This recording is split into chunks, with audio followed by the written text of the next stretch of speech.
Hello everyone, मैं हूँ रुबीना गामित और आज मैं और मेरी छोटी बहन हम दोनों जा रहे थे कहीं पे घूमने। हमने कुछ डिसाइड नहीं किया था, जहाँ पे पहुँचे वहीं घूम लेंगे।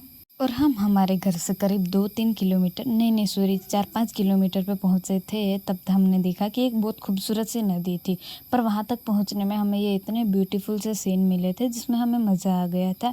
और ये देखो, हम नदी के पास पहुँच चुके थे, पर फिर भी हम थोड़ा आगे गए थे क्योंकि हमें कुछ ज़्यादा और अच्छा ढूंढना था। और हमें मिल गया था बहुत खूबसूरत सी नदी, जहाँ पे हम टीकू के साथ थोड़ी देर में रुक गए थे। और ये देखो कितने स्टाइल मार के हम जा रहे थे। टीकू दौड़ रही है। और मैं ना टीकू की एक बात बताती हूँ, वो ना कभी कभी मेरे से ऐसे रूठ जाती है ना बिना रीज़न के। वो उसको भी नहीं पता होता और मुझे भी नहीं पता होगा, फिर भी वो रूठ जाती है। फिर मैं थोड़े से रील बनाने की कोशिश कर रही थी। लोग बकरियां चरा के घर की ओर जा रहे थे क्योंकि हम दोपहर के टाइम मतलब ऑलमोस्ट 2-3 बजे पहुँचे थे, इसलिए सब घर जा रहे थे।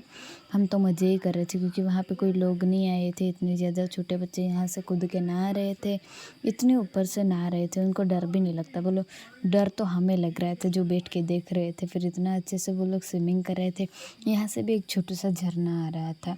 ये देखो टीका कितना स्ट्रगल कर रही है। इतना स्ट्रगल मैं नहीं कर सकती, इसलिए मैं नीचे से जा रही थी चप्पल हाथ में लेके, फ़ोन भी टीकू लेके घूम रही थी। फिर ये शाम को इतना ब्यूटीफुल सा व्यू था जो देखने में बहुत खूबसूरत लग रहा था। और हाँ, मेरी बहन बालों को झाड़ू समझ के उड़ा रही थी। ये देखो मोया मोया हुआ ना उसका। फिर ये सामान यहाँ से वहाँ शिफ्ट करने में स्ट्रगल कर रही थी।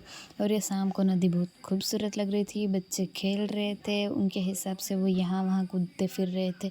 नहाने के बाद भी बच्चे ये वाले हमने बहुत ज़्यादा इन्जॉय किया था क्योंकि हम बहुत ज़्यादा काम कर कर के थक गए थे और आज संडे था। फिर हम घर की ओर निकल चुके थे क्योंकि मेरे दादा को भी स्कूटी चाहिए थी। और हमारे धन्नों को लेके हम घर की ओर निकल चुके थे। ये पहुंच गए था हम बड्डीपाड़ा में। और ना अभी जो नदी आने वाली है ना, उसकी टीकों की बहुत ज़्यादा लॉन्ग स्टोरी है, नदी की और टीकों की। तो मैं बाद में कभी बताऊँगी। हम पहुँच चुके थे हमारे घर। Thank you for watching. Like subscribe कर देना। Bye bye.